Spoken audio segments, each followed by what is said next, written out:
Bien. Alors, au nom des organisateurs, je vous souhaite la bienvenue. Je souhaite la bienvenue à nos invités et également au public. L'ASTI fête effectivement cette année ses 40 ans. Et nous avons pensé organiser dans ce cadre toute une série de conférences autour du thème « Vivre, travailler, décider ensemble ». Et cette conférence nous tient particulièrement à cœur, étant donné que c'est une conférence qui traite plus particulièrement de la question de la participation et de politique des citoyens en général, et plus particulièrement, bien sûr, aussi des citoyens qui n'ont pas la nationalité luxembourgeoise. Nous avons prévu en fait 2 conférences sur ce thème aujourd'hui, qui est celui de la participation citoyenne et quel modèle pourrions-nous imaginer pour le Luxembourg.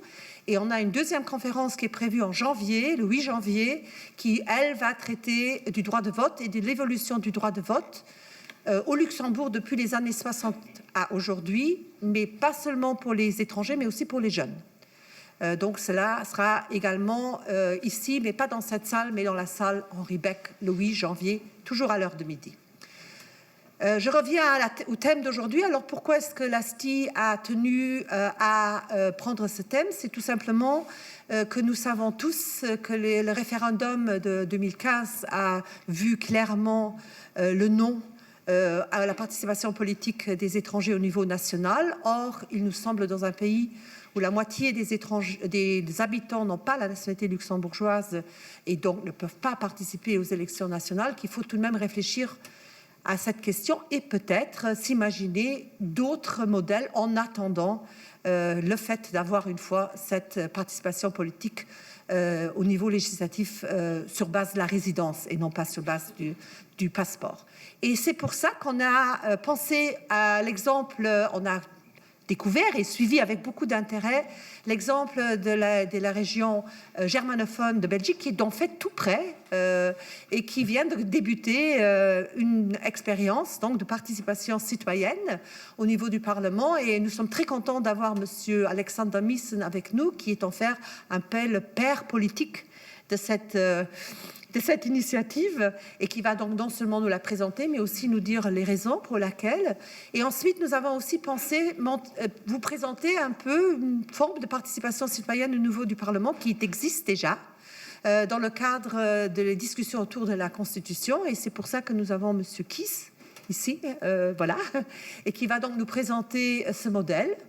Et on va en débattre avec éventuellement une évaluation et des discussions. Et nous sommes très contents d'avoir un représentant aussi de la Chambre qui est venu au nom de M. Etchens et M. Wiesler, qui va donc parler et nous donner son avis ou celui de la Chambre. On verra dans quelle mesure il fera son avis personnel ou plutôt celui de la Chambre et où donc il va, dans ce cadre-là, un peu se positionner. Et ensuite, bien sûr, nous attendons que vous discutiez avec nous, fassiez des propositions, discutiez avec nous. Pour nous, ce qui est important, c'est de commencer ce débat. Et nous sommes très contents que le mouvement écologique, qui également est un fervent défenseur d'une participation citoyenne accrue, à beaucoup de niveaux, est partenaire et va d'ailleurs faire le mot de la fin. Et bien sûr, le Zentrum für politische Bildung et le LISER et l'œuvre qui nous soutiennent dans cette conférence. Donc, je vous souhaite un débat très intéressant et j'espère que nous aurons ouvert la porte vers éventuellement d'autres nouveaux débats à Luxembourg pour plus de participation citoyenne. Je passe la parole à Jürgen Stolz. Je le remercie de nous soutenir dans cette conférence. Et voilà, je te laisse la parole.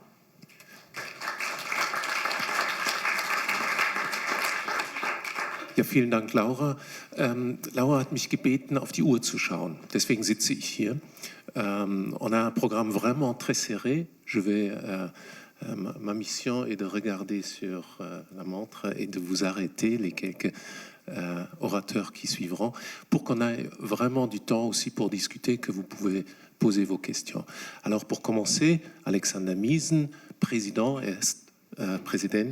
des Parlaments der Deutschen Gemeinschaft in Belgien und das Projekt, das Modell, was Sie in den letzten Jahren entwickelt haben, ist wirklich sehr, sehr spannend. Sie sind da wirklich Vorreiter und wir freuen uns darauf, dass Sie nach Luxemburg gekommen sind, um uns in ein paar groben Zügen das Modell vorzustellen. Vielen Dank, Herr Miesen.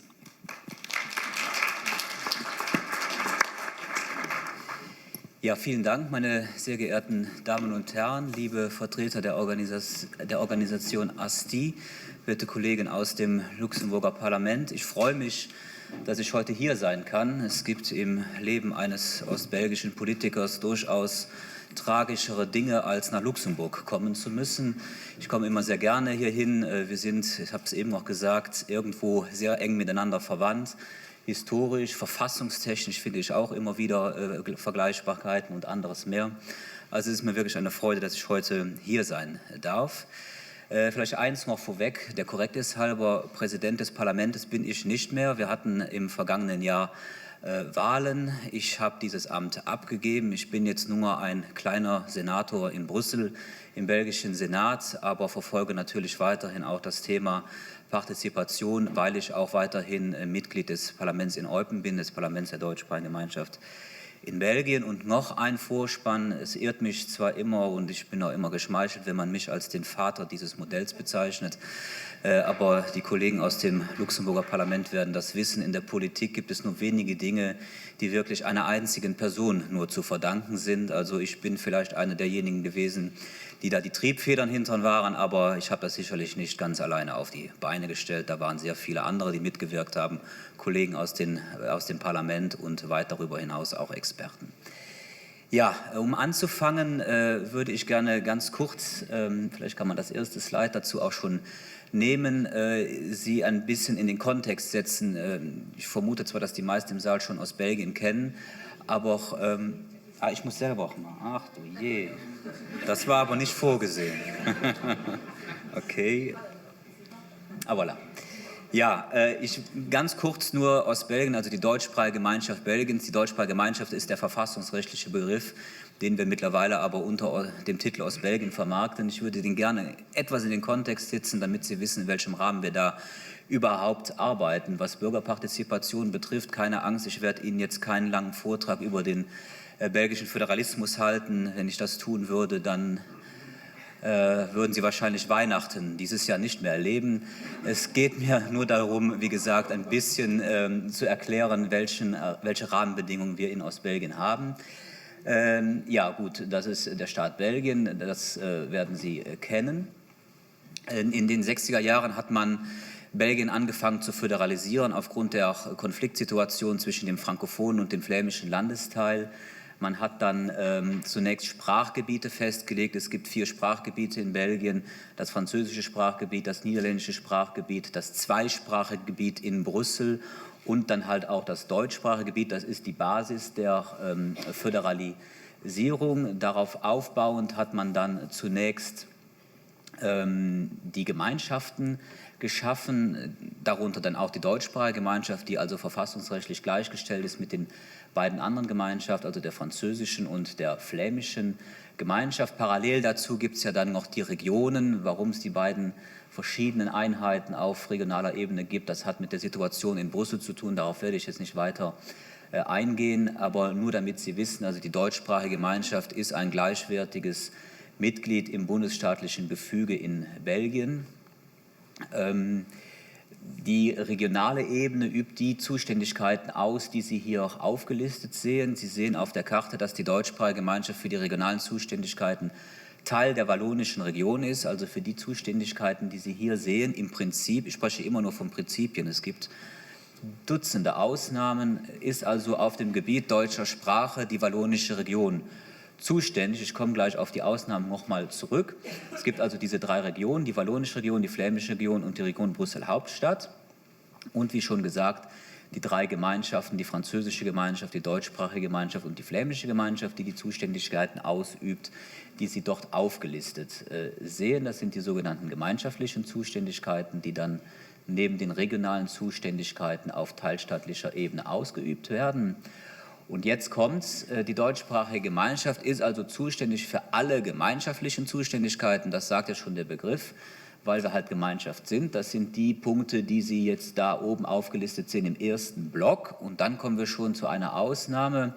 Die belgische Verfassung ermöglicht es, ohne Verfassungsrevision Zuständigkeiten, in unserem Fall von der wallonischen Region, an die deutschsprachige Gemeinschaft zu übertragen. Das ist der Artikel 139 der Verfassung.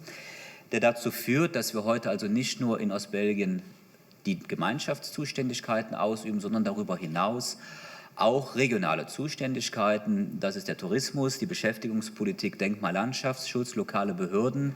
Also wir sind zuständig für unsere Gemeinden, Sozialhilfezentren und Kirchenfabriken. Für die Raumordnung und das Wohnungswesen werden wir jetzt zuständig am 1. Januar. Das sind natürlich riesige Baustellen, die wahrscheinlich im Punkt Partizipation uns auch noch beschäftigen werden. Und teilweise werden wir auch die Energie übernehmen. All das, was mit dem Wohnungswesen in puncto Energie zu tun hat, übernehmen wir auch. Also das ist so mehr oder weniger der Überblick über all das, was in Ostbelgien an Zuständigkeiten ausgeübt wird. Wohl bemerkt mit Gesetzgebungshoheit, also einem Parlament und auch einer entsprechenden Regierung. Und ich sage das auch deswegen, weil der Partizipationsprozess, den wir jetzt in Ostbelgien denn umsetzen, sich in diesem Rahmen bewegt. Das ist einer der Grundpfeiler dieses Prozesses. Wir haben gesagt, es macht nur Sinn, dort Partizipation zu gestalten, wo es auch etwas zu entscheiden gibt. Sie können mit nichts mehr Frust schaffen, wenn Sie Bürgerinnen und Bürger an einen Tisch nehmen, Sie irgendwelche Vorschläge ausarbeiten lassen, aus denen dann nichts wird. Irgendein deutscher Politiker hat mal gesagt, wichtig ist, was hinten rauskommt. Und das ist bei der Partizipation nicht anders. So, jetzt wissen Sie bestens Bescheid über den belgischen Föderalismus. Abfrage ist dann Weihnachten. Aber ich komme jetzt natürlich zum eigentlichen Thema, über das wir heute sprechen wollen, weswegen ich auch eingeladen worden bin, nämlich den sogenannten Bürgerdialog in Ostbelgien. Den Bürgerdialog haben wir am 25. Februar dieses Jahres im Parlament der deutschsprachigen Gemeinschaft verabschiedet. Wir haben ihn einstimmig verabschiedet. Wir haben 6 Fraktionen im Haus, 3 in der Mehrheit, 3 in der Opposition. Und wir haben es geschafft, alle hinter einen Text zu vereinen. Und das war, glaube ich, auch eines der ganz wesentlichen Signale an die Bevölkerung auch, zu sagen, das Parlament steht da einstimmig hinter. Der Regierung bleibt ja dann nichts anderes übrig, wenn das Parlament das so beschließt, auch dahinter zu stehen. Aber sie tun es auch aus Überzeugung, unsere Regierungsmitglieder. Und das ist, glaube ich, auch eine wesentliche Garantie dafür, dass dieser Prozess am Ende dann auch ernst genommen wird und dass das, was die Bürger uns vorschlagen, auch umgesetzt wird. Wie funktioniert jetzt der Prozess? Wir haben den gesetzlich geregelt, also wie gesagt haben wir Gesetzgebungshoheit. Ursprünglich haben wir an der gesetzlichen Regelung festhalten wollen aus technischen Gründen. Nachher haben wir aber festgestellt, dass es auch gar nicht so schlecht ist, ein Gesetz draus zu machen, weil das auch nochmal ein Signal ist, das verankert das Ganze nämlich ganz anders, als wenn Sie irgendwie einen Beschluss fassen, der keine wirkliche Rechtsbindung im Sinne eines Gesetzes hat. Wir haben in unserem Prozess mehrere Organe vorgesehen. Das zentrale Organ sehen Sie oben in der Mitte, die Bürgerversammlung. Die Bürgerversammlung ist das eigentliche Gremium, in dem Bürgerinnen und Bürger zusammenkommen, um Vorschläge an die Politik zu formulieren. Das ist also die konkrete inhaltliche Arbeit, die dort stattfindet. Das Gesetz in Ostbelgien sieht vor, dass eine solche Versammlung zwischen 25 und 50 Bürgern beinhaltet. Diese werden per Losverfahren zusammengestellt. Das Losverfahren hat gewisse Kriterien zu berücksichtigen, ein geografisches Kriterium. Das erstreckt sich über die 9 deutschsprachigen Gemeinden, aber auch natürlich ein Alterskriterium. Ein sozioökonomisches Kriterium, das ist ein etwas schwieriges Kriterium, weil Sie das an keinen Datenbanken festmachen können, in welcher sozioökonomischen Situation ein Bürger ist. Das ist auch ein Knackpunkt in den Diskussionen gewesen, damals im Präsidium des Parlaments. Wir haben es aber trotzdem mal eingeführt, aufgrund dessen, dass die Experten, die uns damals begleitet haben, uns das empfohlen haben, um möglichst alle Schichten vertreten zu haben. Das Problem ist die Praxis, wie schon gesagt, weil Sie keine Datenerhebungen in dem Bevölkerungsregister zum Beispiel haben, die sagt, wie viel verdient jemand und so weiter. Also wir bauen da auf die freiwilligen Angaben derjenigen, die auserwählt werden, um denn in den großen Topf des Losverfahrens zu kommen. Da komme ich gleich noch drauf zu sprechen. Voilà, das ist also die Bürgerversammlung, das eigentliche Kernorgan. Dann gibt es noch den Bürgerrat. Das ist ein Organ, das organisatorische Aufgaben übernimmt, sich aber auch aus Bürgern zusammensetzt, ebenfalls per Losverfahren bestimmt. Das sind 24 Personen. Diese 24 Personen stammen aus ehemaligen Bürgerversammlungen. Wenn Sie also als Ostbelgier mal in einer Bürgerversammlung getagt haben, kann es Ihnen passieren, dass Sie per Los für den Bürgerrat bestimmt werden. Und dieser Bürgerrat besteht aus 24 Personen, die alle 6 Monate durch ein Drittel ersetzt werden, sodass ein Roulement da drin entsteht und man nicht immer dieselben Leute da sitzen hat. Das ist auch ganz wesentlich. Also die Bürgerversammlung, die ist ad hoc, die erneuert sich zu jedem Thema, und der Bürgerrat, der ist permanent und der erneuert sich alle 6 Monate zu einem Drittel. Also alle 6 Monate werden 8 Personen darin neu bestimmt, die vormalig schon in einer Bürgerversammlung getagt haben. Warum vorher in einer Bürgerversammlung? Damit diese Menschen, die dort sitzen, eine gewisse Expertise mitbringen, damit sie wissen, worüber sie reden, wenn sie über die Organisation einer Bürgerversammlung reden. Und das bringt mich dann auch schon zur Aufgabe des Bürgerrates. Der Bürgerrat organisiert die Bürgerversammlung. Das ist einer der innovativen Ansätze in unserem Modell, das es scheinbar so nirgendwo gibt, nämlich dass die Politik fast alles aus der Hand gegeben hat. Es ist der Bürgerrat, der bestimmt, wie viele Personen letztendlich in einer Bürgerversammlung sitzen. Es ist der Bürgerrat, der das Thema auswählt. Das wird also nicht von der Politik vorgegeben, sondern es wird den Bürgern überlassen. Er übernimmt quasi alle organisatorischen Aufgaben rund um eine Bürgerversammlung und vielleicht auch das eine oder andere noch mehr, aber das sind so mal die Kernaufgaben des Bürgerrates. Was muss ich noch zum Bürgerrat sagen? Ja, vielleicht noch ganz kurz, weil einige das auch mittlerweile in der Presse gelesen haben. Ich habe ja gerade gesagt, dass der jedes Mal durch ehemalige Mitglieder aus einer Bürgerversammlung zusammengesetzt wird. Weil wir aber gerade erst gestartet sind im September, gab es natürlich bisher noch keine Bürgerversammlung. Deswegen ist der erste Bürgerrat jetzt auf eine andere Art und Weise zusammengesetzt, weil wir ja irgendwie die Maschine mal starten müssen. Haben wir gesagt, von diesen 24 Personen werden 12 per Losverfahren auserwählt. Dann 6 werden von den politischen Fraktionen im Parlament entsandt. Also wir haben 6 Fraktionen, jede Fraktion entsendet eine Person, die wohl bemerkt kein Politiker sein darf. Das ist übrigens noch eine wesentliche Bemerkung. Weder in der Bürgerversammlung noch im Bürgerrat darf ein Politiker sitzen, weder ein regionaler noch ein kommunaler. Also wenn Sie Bürgermeister, Schöffe oder Gemeinderatsmitglied sind oder Parlamentarier oder Minister oder sonst irgendeine politische Funktion ausüben, dürfen Sie da nicht drin sitzen. Ich spreche von öffentlichen Mandaten. Das war ein großer Diskussionspunkt, aber wir haben es jetzt mal so vorgesehen. Wie gesagt, 12 werden dann per Losverfahren, 6 von den Fraktionen, und dann sind noch 6 auch per Losverfahren von einem Pilotprojekt, was wir schon mal im Jahr 2017 durchgeführt haben, auserwählt worden. Damals haben wir, um das Ganze hier auf den Weg zu bringen, mal so ein Pilotprojekt gemacht, um eine erste Erfahrung zu sammeln mit 24 Bürgern, und von diesen 24 Bürgern waren 12 bereit, in einem nächsten Prozess, konkret hier in diesem Modell, weiter mitzuarbeiten, und von diesen 12 haben wir per Losverfahren nochmal 6 auserwählt. Das ist aber jetzt nur die Übergangsphase, und die 6 von den Fraktionen entsandten werden die ersten sein, die jetzt ersetzt werden in 6 Monaten. Also dann kommen wir in dieses Roulement mit dem Drittel rein, sodass die Politik schnellstmöglich aus dem System raus ist. Und das sagte ich auch eben schon im Interview, glaube ich, ist auch eines der Gründe, warum wir letztendlich auch die Einstimmigkeit im Parlament hinbekommen haben, nämlich, dass wir aufgrund dieses Systems und aufgrund der Situation, dass die Bürger selbst das Thema bestimmen und selbst die Dinge in der Hand haben, die Gefahr sehr gering ist, dass irgendetwas politisch vereinnahmt, meinetwegen manipuliert oder sonst irgendwie beeinflusst wird. Und dann gibt es noch ein drittes Organ, das ist das permanente Sekretariat. Das ist eine Schlüsselfunktion. Das ist also eine Angestellte, die im Parlament der deutschsprachigen Gemeinschaft ausschließlich für diesen Prozess von uns angeworben worden ist und den Job hat, das Ganze zu koordinieren. Wesentlich dabei ist auch, dass sie die Verbindungsstelle ist zwischen Bürgerrat, Bürgerversammlung und letztendlich dann auch Parlament und Regierung. Und wir sind sehr froh, da haben wir eine sehr tüchtige und aufgeschlossene Person gefunden, die das gerade macht, weil das ist eine sehr schwierige Aufgabe. Wir haben bisher aufgrund dessen, dass wir gerade erst gestartet sind, noch wenig Erfahrungswerte, und ja, die Person, die da sitzt, ist das ist nicht abwertend gemeint, die eierlegende Wollmilchsau.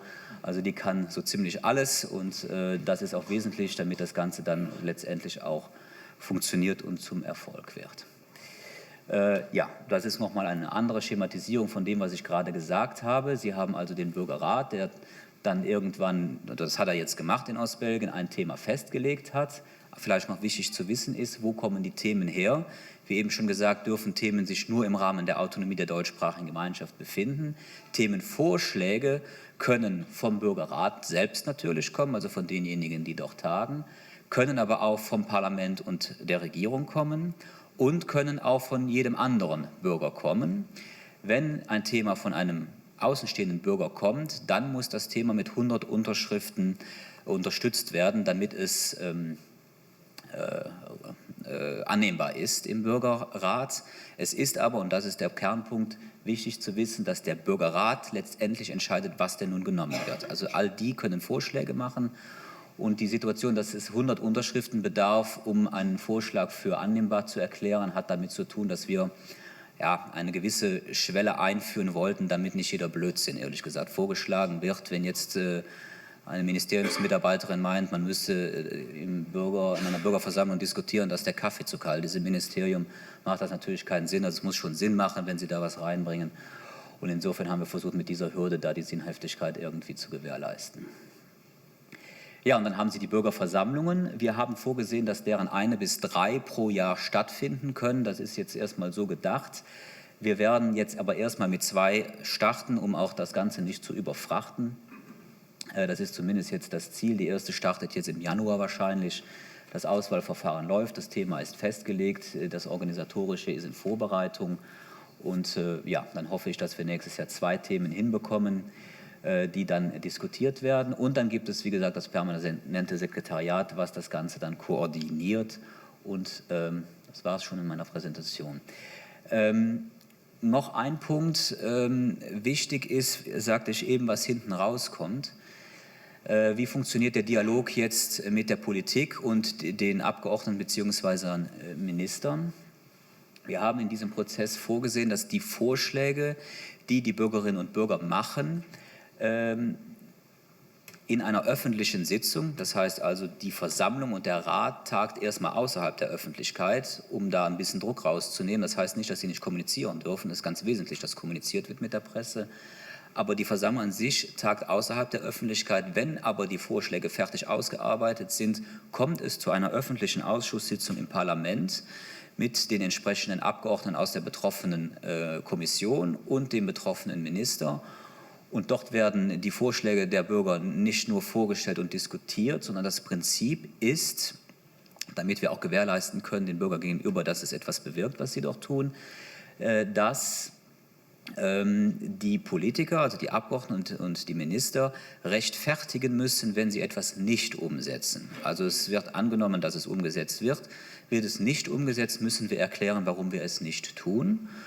Und dann gehen wir mal einen Schritt weiter, der so aussieht, dass wir dann, wenn dieser Prozess abgeschlossen ist, also das Ding vorgestellt worden ist und im Prinzip es in die Umsetzungsphase geht, wir 12 Monate danach nochmal mit der gleichen Bürgerversammlung und den Politikern eine öffentliche Sitzung haben, wo wir Politiker dann sagen müssen, was denn jetzt in den letzten 12 Monaten aus dem passiert ist, was wir vor 12 Monaten versprochen haben, umzusetzen. Und wenn dann wieder etwas auftaucht, was nicht umgesetzt worden ist, weil in der Zwischenzeit irgendwas anderes passiert ist, müssen wir es wieder rechtfertigen. Also wir können das nicht einfach so im Sande verlaufen lassen, sondern wenn etwas nicht umgesetzt wird, dann müssen wir das begründen. Ich bekomme oft die Frage gestellt, ja, ist denn jetzt die Bürgerversammlung der Ersatz des Parlaments oder kann die Bürgerversammlung nicht doch auch anstelle des Parlaments tagen oder müssen die Vorschläge, die aus der Bürgerversammlung kommen, nicht automatisch in Gesetzesvorschläge umgewandelt werden und Ähnliches. Darüber haben wir lang und breit diskutiert. Wir sind so weit gegangen, wie die belgische Verfassung es uns erstmal ermöglicht, also dass Bürgerversammlungen an die Stelle von Parlamenten treten. Das lässt die belgische Verfassung nicht zu. Und nebenbei bemerkt bin ich selbst auch nicht davon überzeugt, dass das ein guter Weg ist. Ich gehöre nicht zu denjenigen, die behaupten, dass die repräsentative Demokratie abgeschafft gehört. Ganz im Gegenteil. Ich gehöre allerdings zu denjenigen, die sagen, es macht Sinn, partizipative Elemente in die repräsentative Demokratie einzubauen, um sie, so sage ich es gern, zu modernisieren. Da können wir aber gleich sicher im Podium noch drüber diskutieren. Voilà, ich hoffe, ich habe das so mehr oder weniger verständlich erklärt, wie der Laden läuft. Wenn es noch Fragen gibt, dann stehe ich natürlich jetzt gerne zur Verfügung. Ich belasse es mal dabei. Wir sprechen ja über Partizipation. Deswegen höre ich jetzt auf zu monologieren und gebe dann die Möglichkeit zu partizipieren. Voilà.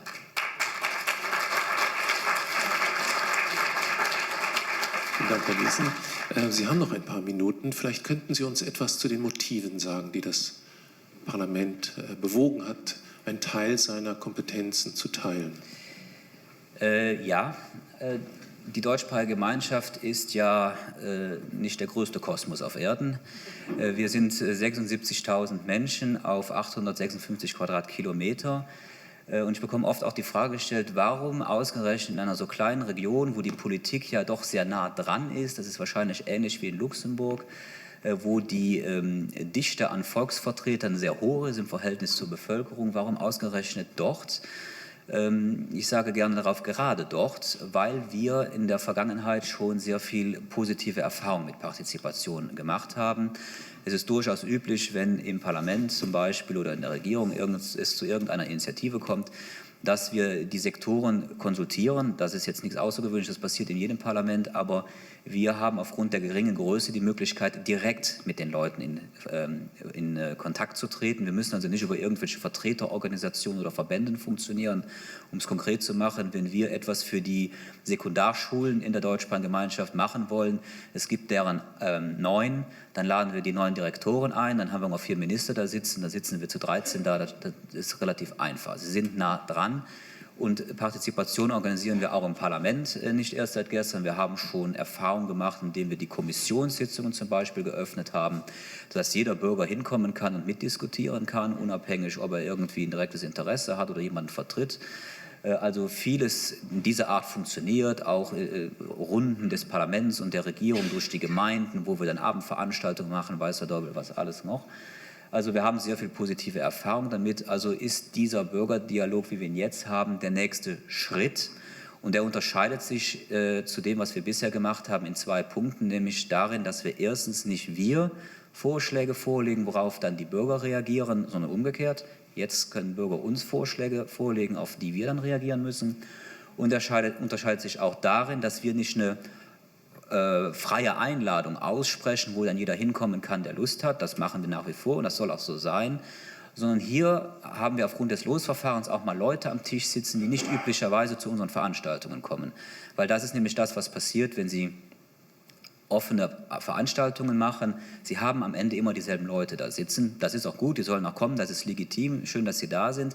Aber Peter und Paul und Lieschen und Trautchen, die kriegen Sie nicht dahin, weil sie oft die Hemmschwelle haben, weil sie nicht gewohnt sind, in der Öffentlichkeit zu reden, weil sie nicht auch an die Dinge herangeführt werden und ähnliches mehr. Also das ist der Unterschied. Also die Geschichte unserer Partizipation in Ostbelgien ist der eine Grund und der andere Grund ist, und das ist meine Überzeugung auch, dass es an der Zeit ist, dass wir die repräsentative Demokratie modernisieren, ihr neuen Schwung verleihen durch partizipative Elemente. Wir sehen, dass die repräsentative Demokratie unter Druck gerät. Das ist überall so. Partizipation ist eine Möglichkeit, sie oder neuen Schwung hineinzubekommen. Ich sage eine, es gibt andere. Ein Beispiel ist auch die politische Bildung. Da ist auch eine Riesenbaustelle.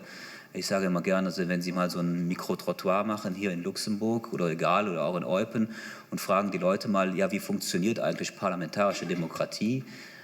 Ich glaube, da können Sie graue Haare bekommen, wenn Sie hören, was manchmal für Antworten kommen. Das hat aber nichts damit zu tun, dass man den Leuten das vorwerfen sollte, sondern dass ganz einfach wir ein Riesendefizit in der politischen Bildung auch haben. Aber das nur am Rande bemerkt. Also ich glaube, wir müssen was machen in der repräsentativen Demokratie, um Gräben zu schließen.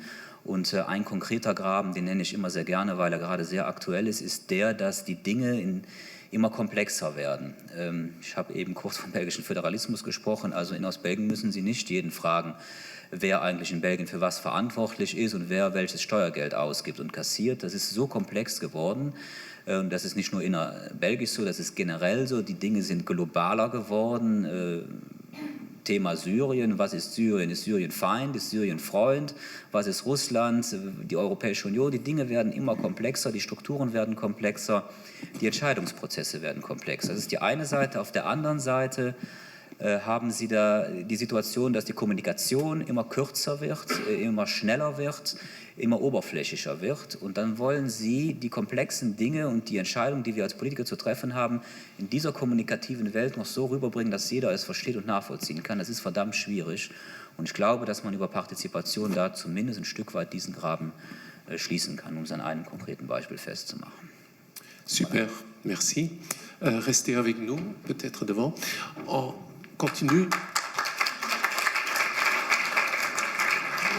continue avec notre prochain intervenant, Raphaël Kies, qui est chercheur à l'Université de Luxembourg.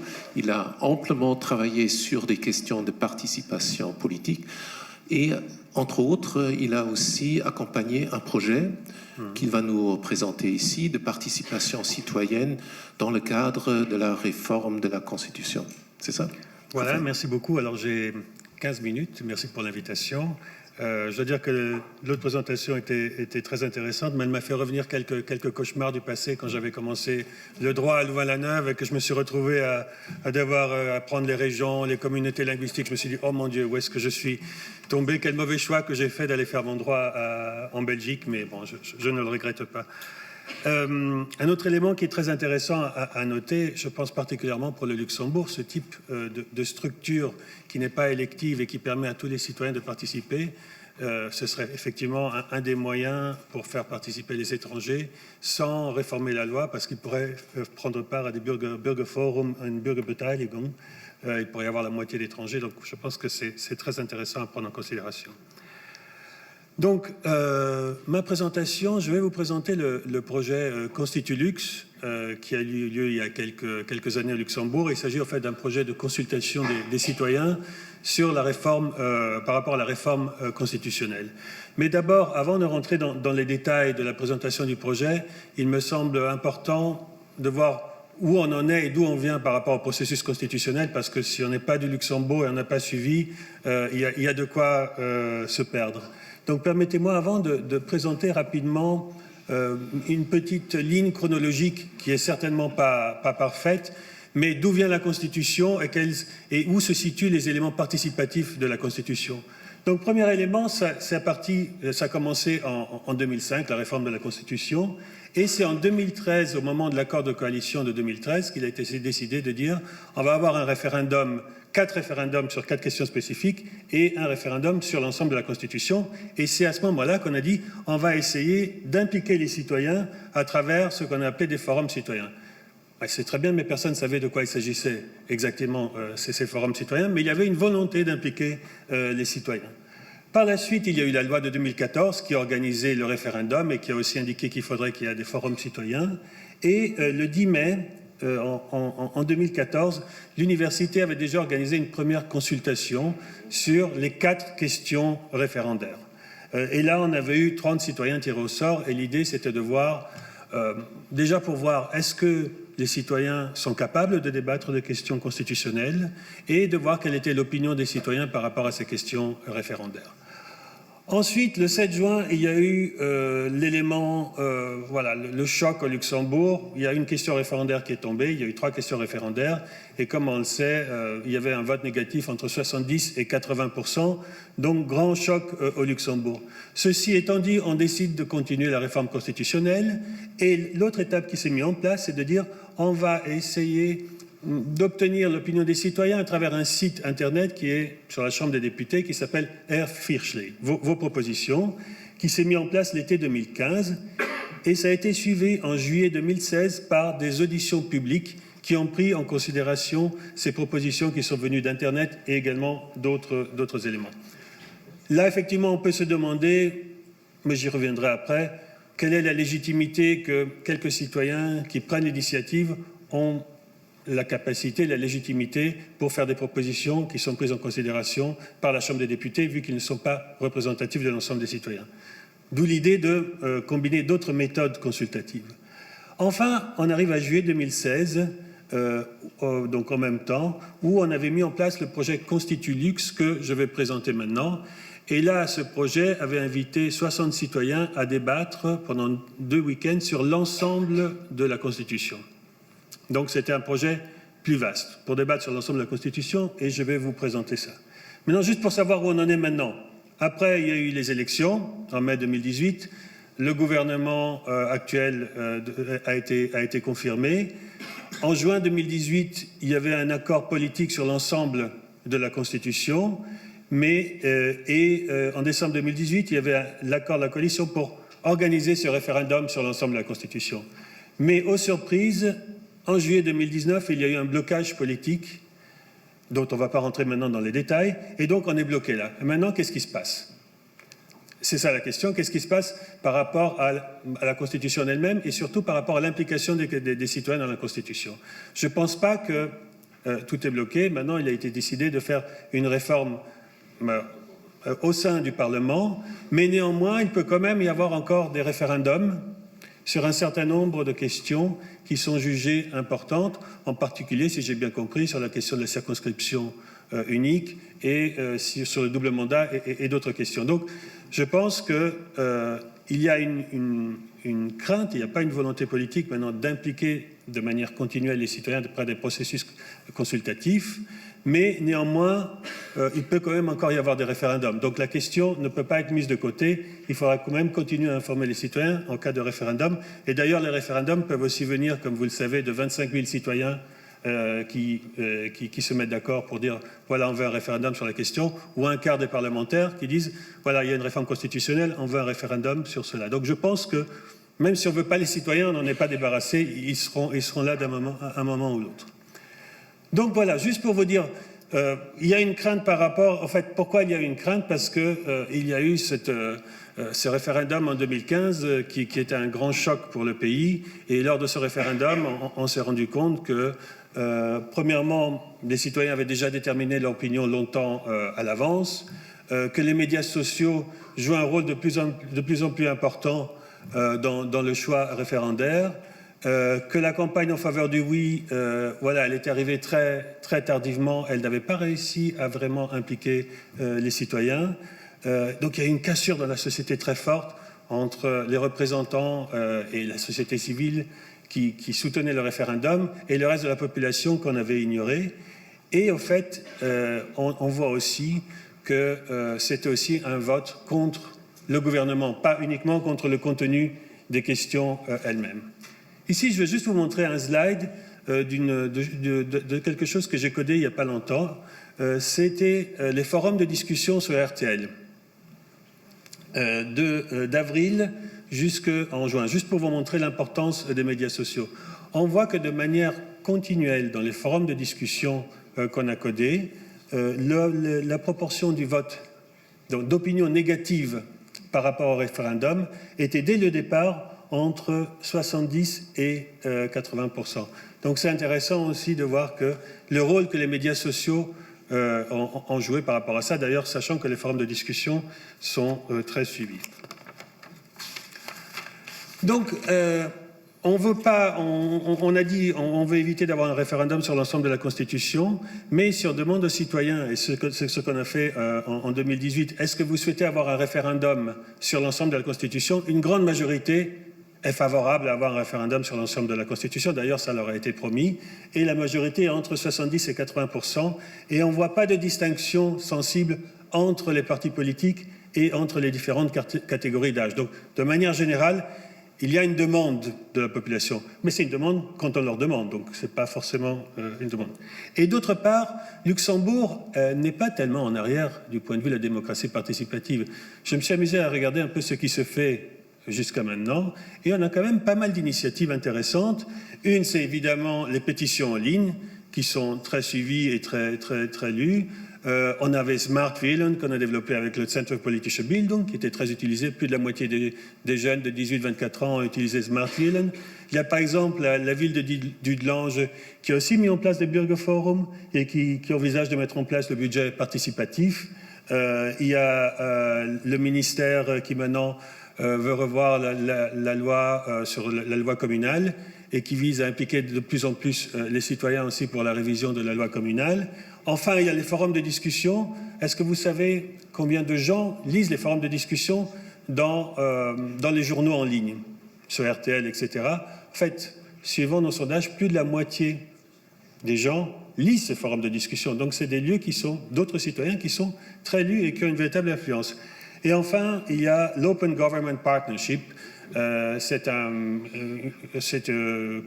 accord international que le Luxembourg a signé et qui permet de placer le Luxembourg par rapport à d'autres pays pour tout ce qui est la transparence de l'administration et la participation politique. Et Luxembourg fait partie de cet Open Government Partnership. Donc voilà pour le contexte. Maintenant, quelques éléments sur Constitulux. Quel était l'objectif de Constitulux? En fait, c'était principalement, on voulait connaître l'opinion des citoyens sur les différentes questions, les différentes réformes référendaires, pour savoir déjà, est-ce qu'ils comprennent, est-ce qu'ils sont plutôt pour, plutôt pas pour, et aussi pour adapter la campagne politique par rapport à ce que les citoyens comprennent véritablement du référendum. Un autre objectif, c'était aussi de voir s'il y avait de nouvelles propositions qui émergeaient, de les communiquer aux responsables politiques pour dire voilà, ces propositions ont émergé et il serait intéressant de les prendre en considération. Et enfin, c'était de réfléchir à des nouvelles méthodes participatives dont on pourrait s'inspirer. Concrètement, c'était composé de 5 groupes. Il y avait 60 citoyens qui ont participé. Pendant 2 week-ends, il y avait 5 groupes. Il y avait des citoyens luxembourgeois généralistes, c'est-à-dire ils étaient mélangés, donc il y avait des gens plutôt des jeunes, des anciens, de différents âges, de différents niveaux d'éducation. Il y avait un groupe de jeunes, il y avait un groupe surnommé les Invisibles, mais c'est en fait des actifs avec des salaires et éducation moyenne inférieure. Il y avait des résidents du Luxembourg et des communes autour. Et enfin, il y avait des seniors et des non-actifs. Sans rentrer trop dans les détails, ici, on voit comment, d'un point de vue sociodémographique, ces différents groupes se différenciaient. On voit aussi qu'au sein des différents groupes, ils appartenaient à différents partis politiques, donc il y avait une représentativité politique qui était assurée. Et par rapport aux questions, on voit que, par exemple, sur le droit de vote à 16 ans, le résultat officiel, il y avait 19% de oui, et on avait 30% de oui, mais donc il y avait quand même toujours une bonne représentation des différentes opinions qui étaient assurées. Ce qui était important, et c'est ce qu'on a retrouvé aussi pour les autres questions. Maintenant, concrètement, comment était organisé Constitulux? Donc, c'était divisé en 2 parties. Le premier week-end, on avait informé les citoyens sur la réforme constitutionnelle. Donc, il y avait vraiment une pédagogie avec des experts en droit constitutionnel qui expliquaient aux citoyens la réforme constitutionnelle. Puis, on leur a demandé aussi de voir un peu d'où ils viennent, quelle était leur opinion par rapport au référendum précédent, quelle était leur opinion par rapport à la société luxembourgeoise, donc pour connaître un peu des éléments contextuels des citoyens. Et ensuite, on a développer la délibération sur 7 grandes thématiques de la réforme constitutionnelle, telles que le pouvoir du grand-duc, le Parlement, le gouvernement, les droits de l'homme. Donc on avait divisé en 7 thématiques et on avait présenté aux citoyens à chaque fois les principaux articles qui ont été réformés de ces 7 thématiques. Donc le premier jour, on avait débattu de 2 thématiques et le second week-end, ils avaient débattu de 6 thématiques. D'accord, il me reste 3 minutes. Donc les principaux résultats qu'on a vus, c'est que généralement, comme on voit souvent, ils sont mieux informés et ils se considèrent suffisamment informés. Donc il y a vraiment ce besoin pédagogique. Ils ont changé d'opinion. Donc on leur demande est-ce que, après le processus, vous avez oui ou non changé d'opinion? Ils ont eu tendance à changer d'opinion. Et de manière très intéressante, on voit que l'évolution de leur opinion a beaucoup évolué suite à la participation à ces systèmes de consultation. Au début, il y avait un peu moins de 50% qui étaient plutôt pour, et après, ils étaient à 65%. Mais surtout, ce qu'on constate, c'est que le nombre d'indécis a énormément diminué suite à l'information qu'ils ont reçue. Je vais juste vous montrer un exemple de débat qu'il y a eu. Par exemple, on avait eu un article qui est... On leur demandait qu'est-ce que vous pensez de cet article 2 ? Le Luxembourg est placé sous le régime de démocratie parlementaire, il forme une monarchie constitutionnelle.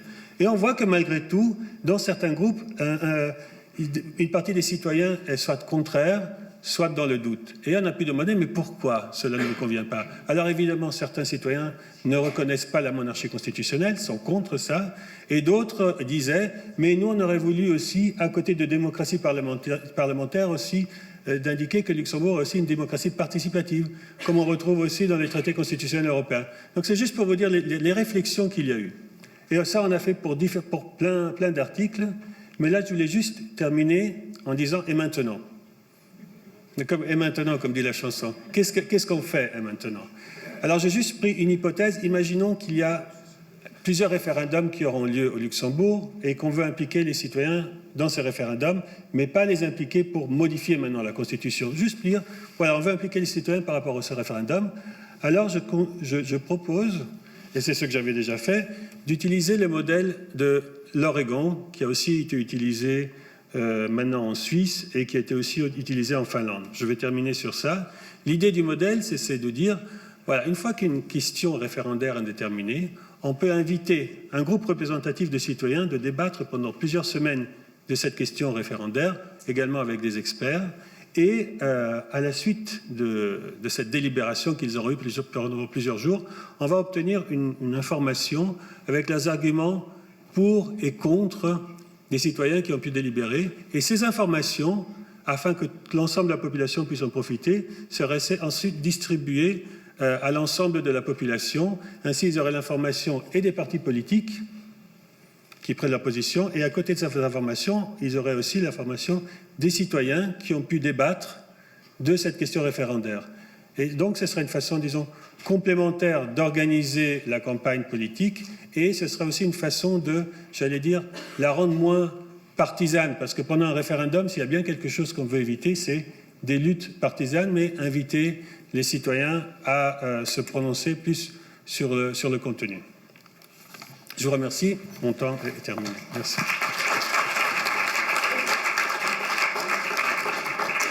Merci Raphaël Kiss pour cette proposition intéressante et cette expérience il y a 2 ans. Laura Zuccoli avait demandé comme premier à réagir à ces présentations Claude Wieseler. Venez chez nous. Claude Wieseler est vice-président de la Chambre. Il est membre du groupe parlementaire chrétien-social et il est membre, entre autres, de la commission institutionnelle. Et vous avez 5 minutes pour réagir à ces idées. Ok, merci beaucoup. Tout d'abord, je voudrais dire effectivement, je vous remercie pour l'invitation ici.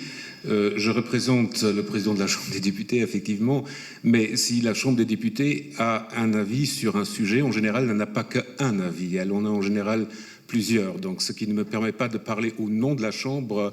Je vais donc simplement faire un certain nombre de réflexions et lorsque j'exprime un avis, ce sera le mien sans engager mes collègues qui me scrutent du premier et du deuxième rang. Donc, première chose, on est tous d'accord que liberté, démocratie, participation sont les mots importants aujourd'hui et cela n'est pas remis en question. Simplement, la question qui se pose ici avec tout ce qui est présenté, c'est comment organiser cette démocratie, comment organiser cette participation pour l'adapter à un monde qui a changé, un monde qui n'est plus celui du XXe ou du XIXe siècle où la représentation parlementaire était ce qui comptait. Aujourd'hui, on ressent un besoin de participation tout à fait différent avec un monde qui va plus vite, avec des médias qui sont beaucoup plus présents et des médias sociaux qui sont omniprésents aujourd'hui. Donc je crois que sur tout ce que vous avez présenté, il y a en fait 2 questions qui se posent à mes yeux. C'est si on exprime la volonté, si on veut répondre à cette volonté des gens en général, la population, de participer à la vie démocratique, de participer pas seulement toutes les 5 ans par des élections, mais de participer de manière permanente en donnant son opinion. Comment est-ce qu'on organise cela et quels mécanismes mettre en place pour qu'il y ait ce sentiment de pouvoir participer. Parfois, on organise des participations qui sont simplement fictives, qui concernent 10 personnes, mais qui ne concernent pas la population dont ils ne sont pas représentés. Ça, c'est la première question. La deuxième question, c'est plus spécifique peut-être pour le Luxembourg. Laura Zuccoli l'a évoqué tout à l'heure. C'est notre système fait en sorte qu'aujourd'hui, on a 48% de la population qui ne peut pas voter.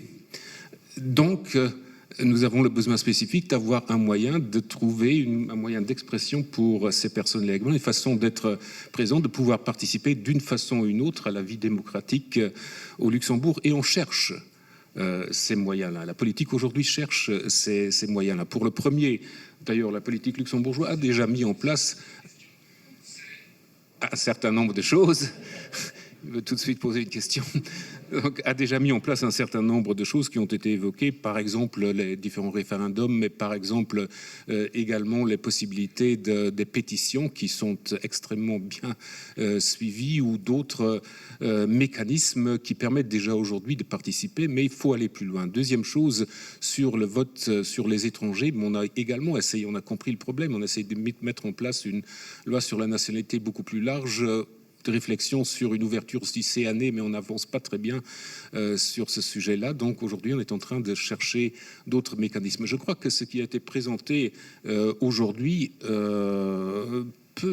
m'intéresse personnellement, parce qu'en fait, cela permet en quelque sorte de répondre à ces deux demandes qui sont effectivement présentes au Luxembourg. Même je voudrais, et là, en tant que député et représentant de la démocratie parlementaire à laquelle je crois fondamentalement et profondément, je voudrais tout de même faire sur le cadre une remarque qui me semble importante. Je trouve comme important que tous les mécanismes qu'on met en place aujourd'hui, on les met en place pour renforcer la démocratie parlementaire, qui doit rester au centre de tout le fonctionnement de nos institutions. Et les discussions que vous avez évoquées, est-ce que ce n'est pas un autre Parlement et quelles sont les prérogatives? Il faut faire très attention à ce qu'on fait dans ce contexte-là. Donc moi, je vois très bien des organismes qui permettent la participation à condition qu'ils travaillent, qu'ils renforcent le travail parlementaire dans ce qu'il a d'important, et notamment cette possibilité de contrôle gouvernemental qu'a le Parlement aujourd'hui. On sait que le gouvernement a de toute façon beaucoup plus de force et de capacité que le Parlement, du moins au Luxembourg.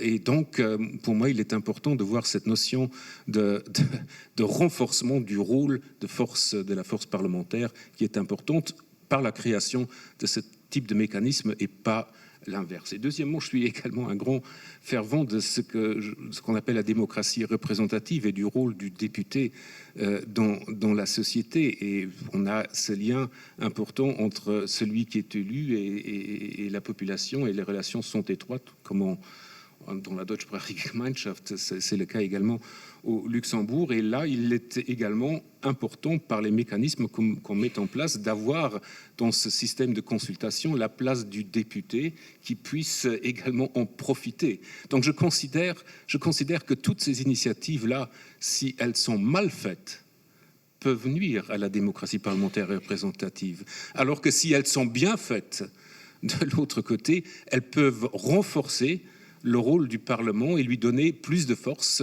par rapport à un gouvernement qui a sa propre force par les institutions elles-mêmes. Donc moi, je voudrais simplement faire cette remarque-là. Il faut que le Parlement reste au centre. Il faut que tout cela soit des instruments qui puissent renforcer la participation et en faire profiter le Parlement pour faire un meilleur travail avec ces instruments nouveaux éventuellement mis en place. Maintenant, j'ai remarqué, et j'arrête sur cela, deux grandes différences. Vous avez mis en fait en Deutschsprachige Gemeinschaft en place un instrument qui est un instrument de participation effective qui permet peut-être aux gens de son centre de se sentir représentés. Moi, j'ai tout de même ressenti le Constitulux que vous avez présenté, parce qu'on l'a vécu de l'intérieur, puisque vous nous l'avez présenté au fur et à mesure au Parlement. Moi, je l'ai ressenti plutôt moins comme un instrument de participation, peut-être que j'ai mal ressenti ça, mais plutôt comme un instrument de consultation du Parlement pour lui permettre de mieux appréhender ce que la population sentait au niveau de la Constitution pour nous permettre de faire mieux ce travail-là. Et je ne considère pas ça comme contradictoire, mais en fait, je considère les deux approches, la participation et puis la possibilité au Parlement de mieux comprendre ce qui se passe, comme pouvant tout à fait être complémentaires et toutes les deux extrêmement importants pour notre travail parlementaire. D'ailleurs, comme vous avez cité des exemples, j'ai un peu suivi ce qui se passe en Irlande, où on avait également mis en place, notamment pour le travail de référendum sur la Constitution, on avait mis en place un Bürgerforum de 99 personnes, justement pour préparer les thèmes qui devaient être traités dans la Constitution, et ensuite, comme dans Constitulux, comme dans la dernière chose que nous avez présentée, faire une sorte de brochure et d'explication pourquoi ces changements étaient nécessaires. Et les référendums en Irlande se sont en fait très bien passés. L'introduction du mariage homosexuel dans une Irlande qui avait beaucoup de retard dans ce domaine-là, s'est très bien passé, justement parce qu'on a choisi de telles méthodes pour faire passer des sujets qui n'étaient pas, a priori, pas tout à fait évidents. Donc, oui, mais dans le cadre institutionnel, avec l'importance du régime parlementaire et représentatif, ça me semble important. Et je crois ne pas avoir trop trahi la pensée de nos collègues au Parlement en disant cela. Merci. Très bien. Avant de donner la parole à la salle,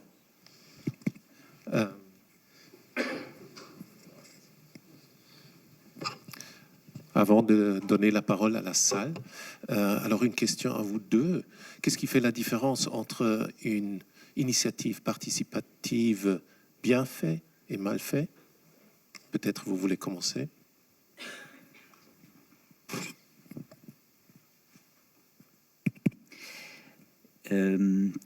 Also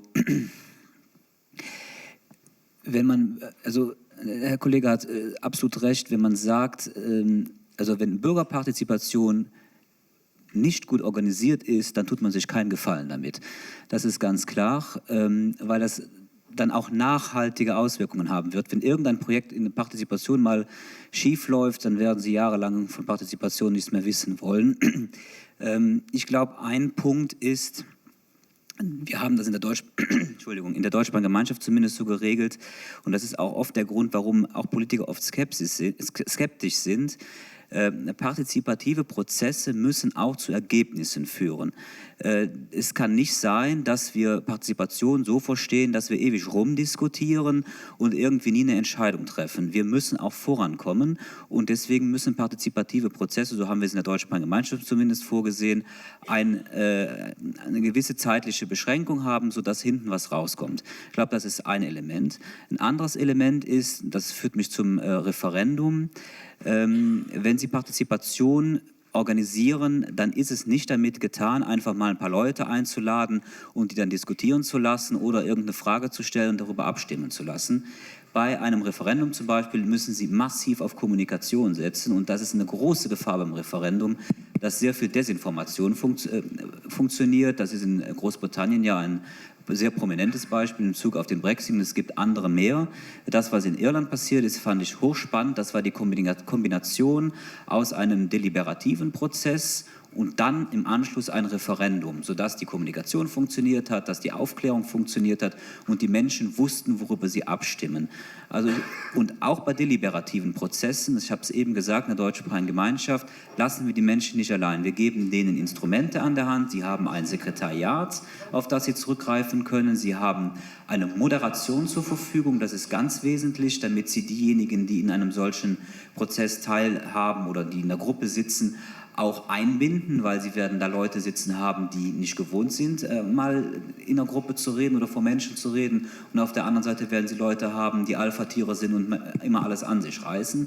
Also Moderation zum Ausgleich in der Gruppe ist wichtig, und Expertise ist wichtig, dass die Leute von außen beraten werden, dass sie auf Grundlage von Sachlichkeit und auf Grundlage von korrekten Informationen beraten können. Also es ist damit nicht getan zu sagen, wir machen jetzt einfach mal hier Partizipation, laden ein paar Leute ein und lassen die mal diskutieren oder stellen mal einfach eine Frage in den Raum. Also das ist schon anstrengend, da müssen Sie viel rein investieren, und wenn Sie das tun, kann es funktionieren. Wenn Sie das einfach so machen, dann geht es in die Butz, sagen wir in der Eifel. Voilà, donc je peux que confirmer ce qui vient d'être dit. Moi, je pense toujours, si quelqu'un veut mettre un processus participatif en place, il faut bien le faire. Ça veut dire que ce processus soit transparent, que le processus a une certaine légitimité. Ça veut dire quoi, une légitimité? C'est par exemple d'éviter d'avoir un groupe de citoyens que de gens âgés qui après vont faire une proposition qui sera prise en considération et qui voudra pour l'ensemble de la population. Et ça veut dire aussi prendre les citoyens au sérieux. Ne pas les inviter et, comme vous dites, de dire, voilà, on vous invite à discuter, mais puis vos propositions, elles sont pas... On ne sait pas comment elles sont prises en considération. Donc, il faut que le processus soit clair et transparent du début jusqu'à la fin, qu'on sache aussi ce qu'on va faire des propositions des citoyens. Si c'est uniquement un pouvoir consultatif, qu'on le dise, on va prendre ces propositions en considération et on va se limiter à justifier, et c'est déjà pas mal, pourquoi on les prend ou pas en considération au niveau parlementaire. Merci. Qui voudrait commencer?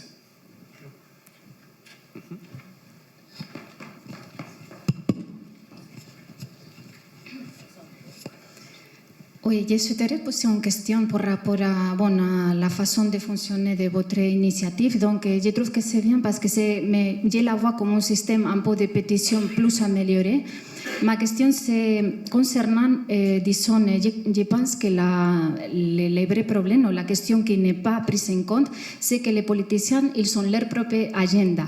Donc, il y a tous les jours des lois qui sont votées, il y a une implémentation d'une directive, une proposition de loi. Et donc, pour moi, la vraie question, c'est d'assurer la participation active des citoyens dans l'agenda politique. Et donc, cette question, je pense qu'il n'est pas visée dans votre initiative parce qu'il faudrait faire une coordination d'agenda. Bon, la question de proposer des questions dans ce domaine, dans ce notre domaine, c'est une chose, mais maintenant, il faut que les citoyens puissent participer dans les cours de la vie politique. Et c'est ça que je trouve n'est pas trop, disons, pris en compte. Comment on fait pour que Parlement citoyen et Chambre des députés travaillent ensemble, mais sur les, disons, lois qui se passent dans la vie courante, sur toutes les mesures qui ne s'adoptent pas sur maintenant une question, maintenant une autre, si quelqu'un peut traduire à monsieur. Donc, l'idée, c'est ça, que les citoyens puissent avoir une participation active et effective dans la vie politique du pays, qui est celle qui est dans l'agenda courante de la Chambre des députés. Also es geht darum... Ja, ist okay? Merci. Ja, das Agenda-Setting haben wir in Ostbelgien ja komplett aus der Hand gegeben. Das machen wir ja als Politiker nicht. Nein, es geht darum, dass die Dame fragt, inwiefern ist Ihr Modell völlig darauf verzichtet, die Bürger einzubinden in die tägliche Arbeit des Parlaments, also in den Gesetzgebungsprozess, also in das Tagesgeschäft, in das Agenda des Parlaments selber.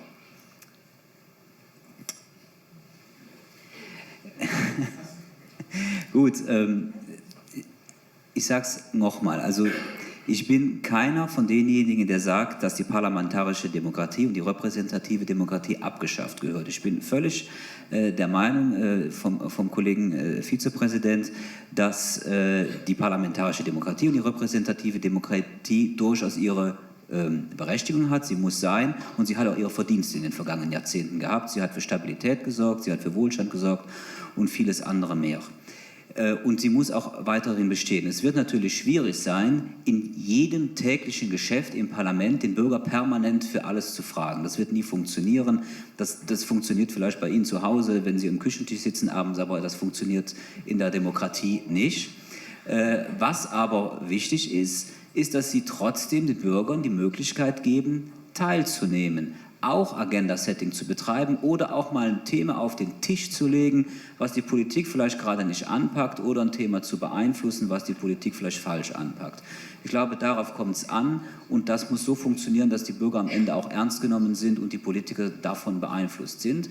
Und ich sage auch, das, was wir jetzt in Ostbelgien als Modell machen, machen wir zusätzlich zu dem, was wir sowieso schon machen. Also es werden nach wie vor Anhörungen stattfinden im Parlament. Es wird nach wie vor so sein, dass der Abgeordnete dauernd im Kontakt mit seinen Wählern ist. Es wird so sein, dass wir nach wie vor Veranstaltungen organisieren und vieles andere mehr. Also das ist alles nur ergänzend zu dem, was passiert. Und ja.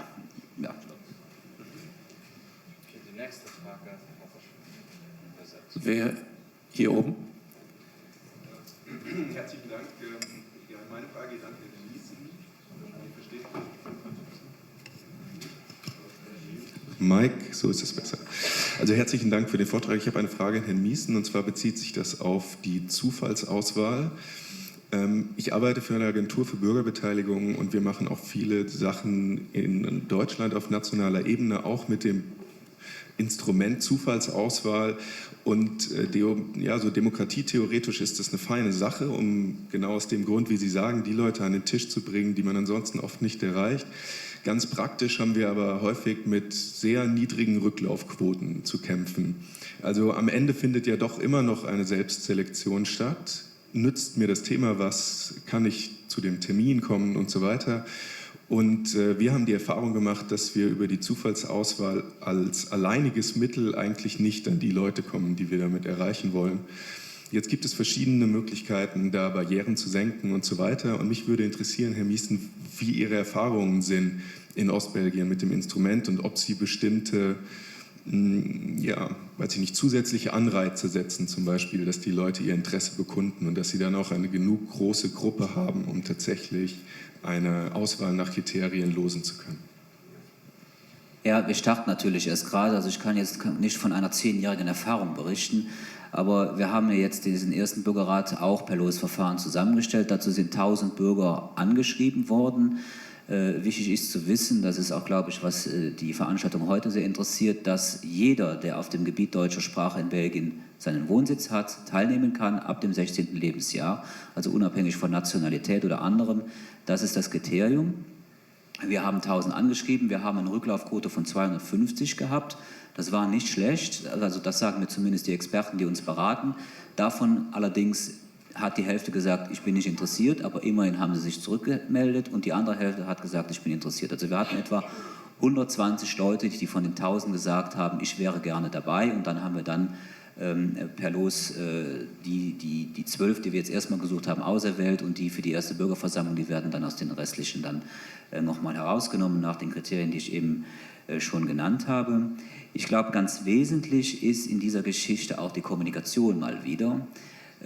Das ist etwas, also Bürgerbeteiligung, auch wie wir es machen, das kann nicht funktionieren, wenn nur 25 oder 50 Leute in einem Raum eingeschlossen diskutieren und ab und zu mit den Politikern austauschen. Sie müssen massiv auf die Außenwirkung auch achten.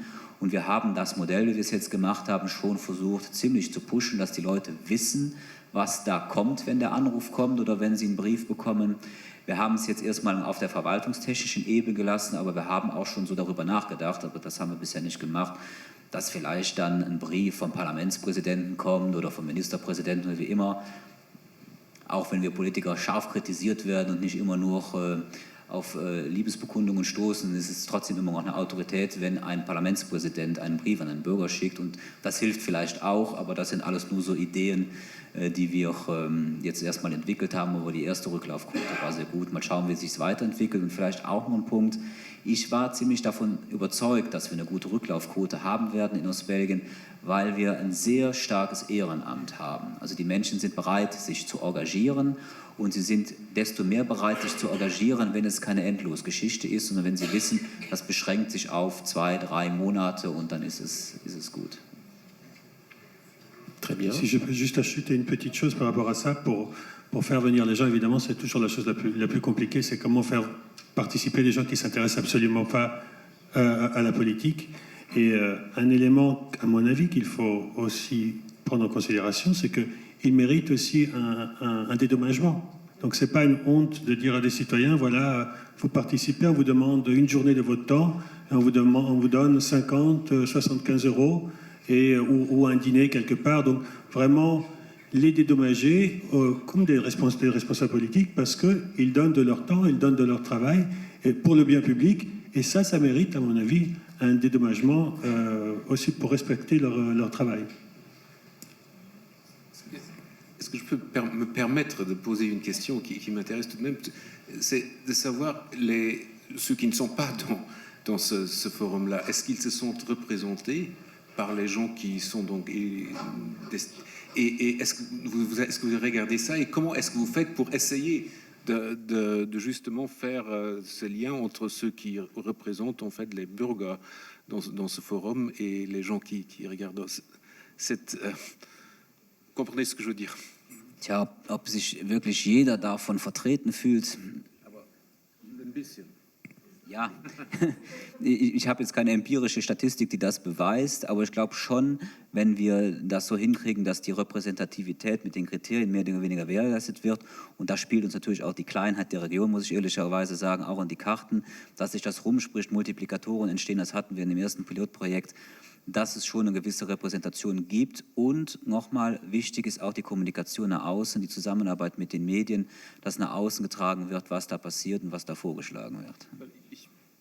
Ich finde es für uns nämlich wichtig, dass das geschieht, weil einfach dieser Aspekt der Nicht-Luxemburger, die sich auch irgendwie vertreten, dass diese Vertretung auch spielen kann, ist vielleicht anders gelagert als in Ostdeutschland, aber aus Belgien. Sorry. Noch sind wir nicht in Ostdeutschland. Kommt vielleicht noch mal, aber nein, Spaß beiseite, kein Problem, alles gut. Ja, ich muss ehrlich sagen, ich bin auf diesen Nebenaspekt, dass das auch eine Form sein kann, Menschen einzubinden, die kein Wahlrecht haben, erst gestoßen, als ich von der Organisation hier kontaktiert worden bin. Also das war gar nicht mal unsere erste Überlegung, aber das ist ein sehr sympathischer Nebeneffekt. Aber bei uns ist die Quote natürlich nicht ganz so groß wie hier in Luxemburg, und dann noch haben wir doch 2 Gemeinden, wo etwa die Hälfte der Bevölkerung Deutsche sind, die in Belgien kein Wahlrecht haben, außer auf kommunaler Ebene, wenn sie es denn wollen. Und es war schon so, das haben wir festgestellt damals, ich weiß nicht, ob sich das als Trend herausstellt, dass bei dem ersten Pilotprojekt, das wir 2017 hatten, eine sehr starke Rücklaufquote bei diesen Leuten hatten. Also bei den Deutschen, die in Belgien, also in der deutschsprachigen Gemeinschaft wohnen, waren sehr viele da bereit, da mitzumachen und haben auch mitgemacht. Très bien.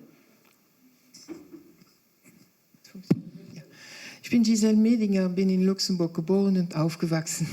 Ihr habt euch alle vorgestellt und dann mache ich das auch. Ich hatte einige Fragen, die jetzt aber schon beantwortet worden sind zum Teil.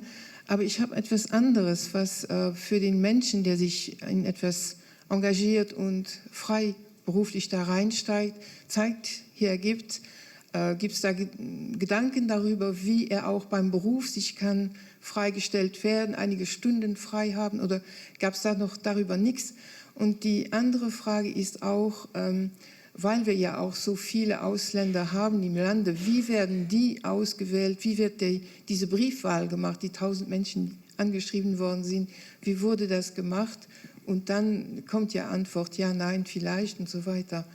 Und haben Sie auch Rückmeldungen von dem Mitmachen? Ich habe mitgemacht, es passt mir nicht, ich gehe wieder weg und will nie mehr was hören davon, oder ich möchte weiterhin darüber was hören. Danke Ihnen. Ja, der Punkt Entschädigung ist ja schon angesprochen worden. Wir haben eine kleine Entschädigung vorgesehen. Die beläuft sich, also Sie werden davon nicht reich, knapp 70 € pro Tranche von 3 Stunden. Also wenn Sie jetzt 6 Stunden tagen, dann haben Sie 2 mal 70 €. Sie bekommen ein Fahrtgeld. Also das ist wirklich sehr bescheiden. Das ist das, was bei uns ein Kommunalpolitiker bekommt, wenn er einfaches Gemeinderatsmitglied ist, plus ou moins ça. Was wir allerdings schon auch machen, ist eine Wertschätzung den Leuten gegenüber erweisen. Zum Beispiel, das klingt banal, aber wir machen es. Es gibt einmal im Jahr einen großen Empfang zum Tag der deutschsprachigen Gemeinschaft, das ist quasi unser Nationalfeiertag, da werden die als Ehrengäste eingeladen und Ähnliches. Also das versuchen wir, sie so wertzuschätzen. Wir haben jetzt, was das Auswahlverfahren anbetrifft, keinerlei besonderes Kriterium, was jetzt die Ausländer betrifft. Wie ich eben sagte, das war gar nicht mal die erste Idee. Also wenn Sie dabei sind, sind Sie dabei, unabhängig der Nationalität. Die Kriterien, die ich eben genannt habe, spielen eine Rolle, Alter, Geografie und anderes, aber die Nationalität spielt so keine Rolle. Das kann man natürlich vorsehen, wenn man das will, aber das war bei uns jetzt nicht wirklich der Ausgangspunkt. Und jetzt habe ich die dritte Frage vergessen. Ach ja, nee, also da haben wir bisher keinerlei Anstellungen gemacht. Da ist auch noch niemand auf die Idee gekommen in Ostbelgien. Bisher nicht. Das hat auch meistens am Wochenende stattgefunden. Das funktioniert im Prinzip samstags oder freitagsabends tagt der Bürgerrat schon mal. Das überlassen wir aber denen, wann sie tagen wollen. Aber eine Art Freistellung, das ist bisher nicht vorgesehen. Wären wir auch nicht zuständig für, davon abgesehen. Da oben sind jetzt noch 2 Fragen und dann hier und da noch. Bonjour, je me présente, je suis Mario, je suis étranger. C'est important cette distinction ici au Luxembourg.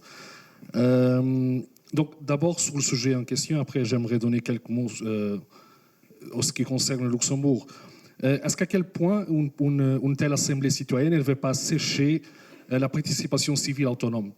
À quel point est-ce qu'on ne va pas créer une zone tampon, c'est-à-dire officialiser la participation civique et empêcher que la société civile s'organise et se prononce d'une façon autonome? Pour la participation au Luxembourg, pour la participation des citoyens, dire qu'au Luxembourg, on a déjà dit, la moitié de nous sommes des étrangers. Une grande partie ne parle pas luxembourgeois. Bien sûr que le pays est trilingue. Et quand on discute la politique, les partis font un certain effort de discuter la politique aussi en français, en anglais et en allemand. Mais ça revient toujours aux luxembourgeois. À quel point est-ce que les sujets qui sont accessibles aux étrangers ne sont pas dépendants de l'agenda de chaque parti? C'est-à-dire, je vais communiquer en français, en anglais, en portugais. Au fur et à mesure, ça m'intéresse de passer 7 messages spécifiques à ces sous-groupes de la société-là. Et j'avais une petite note pour Raphaël et aussi pour Claude, il est parti. Au Luxembourg, on a un mécanisme de participation de ceux qui ne participent pas aux élections parlementaires. Ça s'appelle Conseil national pour étrangers. J'en suis membre. Le Conseil national pour étrangers est très mal vu par le gouvernement, je pense, parce qu'on est censé être saisi pour des questions qui concernent les étrangers. Depuis 2017, on a été saisi 2 fois. Voilà. Donc Alexandre, il parlait que c'est très modeste de recevoir une bonification de 70 € pour 3 heures de travail. À chaque fois que je participe, moi, dans une réunion du CNE, moi, j'en ai 19 € au Luxembourg. On est au Luxembourg et moi, j'en ai 19 €. Donc, très bien. Ce sont mes questions. Merci. Ça, je crois que c'est Raphaël qui doit répondre. Oui, merci pour les questions. En fait, qu'est-ce que je peux vous ajouter sur ce que vous dites? Le problème de la langue et que la langue soit la politique soit avant tout en luxembourgeois et la difficulté pour s'intégrer, certainement. Mais là, je ne veux pas être provocateur. Et c'est super qu'il y ait le Conseil national. Non, mais c'est super qu'il y ait le Conseil national des étrangers. Moi, je constate aussi que beaucoup d'étrangers au Luxembourg sont ce qu'on appelle les free riders, c'est-à-dire des gens pour qui tout va bien. Ils sont contents, ils ont un bon boulot, ils sont contents avec le système luxembourgeois, ils considèrent que la démocratie au Luxembourg fonctionne très bien et ils ne sentent pas le besoin de s'impliquer. Donc, c'est pour ça qu'on a des taux de participation aux élections communales qui ne réussissent pas à s'élever. Aux élections européennes, c'est la même chose. Donc, je crois que c'est un problème plus fondamental. On ne peut pas le limiter uniquement à la langue. Moi, je fais partie de comités de quartier, par exemple, bêtement, le comité de quartier de Limpelsberg, et on ne réussit pas à avoir beaucoup d'étrangers qui participent, même au niveau vraiment de tous les jours, parce que c'est des gens qui sont de passage et qui vivent ici, mais leur esprit, même au niveau des médias, des informations, est ailleurs. Un Italien va regarder la Live, va lire la Repubblica, mais ne va pas lire, écouter Radio Not Comme Even, par exemple. Oui, mais pas uniquement. Pas uniquement. Je crois que c'est un problème plus complexe que ça. C'est plus complexe que ça. Et le Conseil national des étrangers, oui, c'est vrai que ça n'a pas beaucoup de visibilité, pas beaucoup d'importance. Il y a peut-être un travail à faire aussi par rapport à ça pour lui donner une autre importance et trouver des voies d'entrée qui le rendent plus visible et plus efficace. Monsieur Wiesel a dû malheureusement déjà partir. Peut-être il y a un autre des députés qui a envie de réagir à cette question-là. Il y en a 3 ici. 4. Oui. Ah oui, pardon. Oui, pardon. Oui. Ok. Laura, est-ce que toi, tu veux réagir à cette question?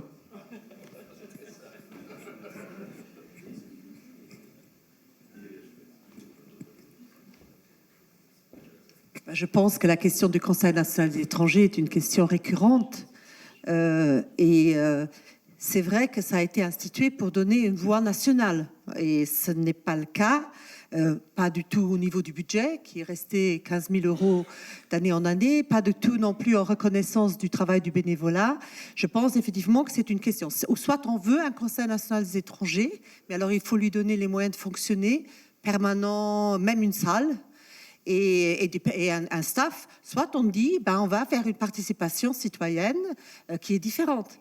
Mais on doit en tout cas on ne peut pas non plus ignorer la réalité, qui est tout de même une réalité où même si les gens sont satisfaits d'habiter au Luxembourg, n'empêche qu'ils sont sûrement aussi dans des problèmes d'environnement qui les intéressent, des problèmes de mobilité qui les intéressent, des problèmes de logement qui les intéressent, et que donc on ne peut pas simplement dire parce qu'ils sont contents de ne pas leur offrir la participation, la possibilité de participer. Donc si le Conseil national des étrangers n'est pas le bon organe pour le gouvernement, alors il faut en mettre un autre. Mais en tout cas, il faut en donner un avec les moyens. Et c'était un peu ça le but de notre discussion. Et ça ne touche pas que les étrangers, ça touche les citoyens résidents. D'ailleurs, il faudrait même penser aux frontaliers. Mais bon, ça, c'est encore une autre discussion. Mais finalement, même la participation citoyenne au Luxembourg, il pourrait même penser aux frontaliers tout simplement parce qu'ils font partie de notre vie, ils viennent ici, ils travaillent ici et en partie passent leurs loisirs ici. Merci. J'aimerais bien, voilà, on a 3 questions, encore 1, 2, 3. On va les mettre ensemble. Alors on va commencer avec Régie. Also eher eine Überlegung oder wo ich eigentlich die Reflexion des Panels dazu gerne hören würde. Wir haben jetzt über Repräsentation, über Partizipation gesprochen, aber die Politik ist und bleibt ja auch der Konflikt unterschiedlicher Ideen. Wie würden Sie jetzt im Bürgerrat oder in einer Bürgerversammlung damit umgehen? Nehmen wir ein Thema, was wir jetzt alle bei unseren Weihnachtsessen in den Familien sicherlich besprechen würden, Erziehung, Education, wo es sehr unterschiedliche Meinungen gibt, wo dann ja auch in dieser Bürgerversammlung ja sicherlich dann auch unterschiedliche Meinungen, die faktenbasiert sind oder nicht, aber das ist ein Thema, wo es ganz oft sich dann auf einer Meinung reduziert. Wie gehen Sie damit um? Das heißt, ich denke da auch, ich habe das Buch von David van Reybrouck gelesen, der ja auch diese Ideen des Losen stark promoviert, weil es eben dadurch repräsentativer wird, dass es nicht nur die Stakeholder sind, die wie oft bei online-partizipativen Initiativen, wo es nur die Stakeholder sind, die mitmachen und nicht die breite Bevölkerung, dass das natürlich fördert, aber David van Reybrouck hat eine sehr kritische, um es milde zu sagen, Attitüde gegenüber den politischen Parteien und der Politik insgesamt. Und die Politikverdrossenheit der Bevölkerung ja auch dadurch erklärt. Aber Parteien bilden sich ja immer um unterschiedliche Meinungen. Ist dieses Risiko nicht bei solchen gelosten Bürgerräten auch ein Risiko? Merci. Dann hier vorne, Monsieur. Hallo. Hi.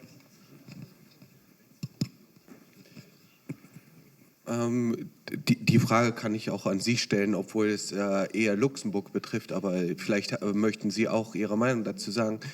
Wenn wir jetzt mal das Referendum, was wir jetzt hier auch angesprochen haben, wo mehrheitlich in den politischen Parteien doch für ein Ja in den meisten Fragen Werbung gemacht wurde und die Antwort überwiegend Nein war.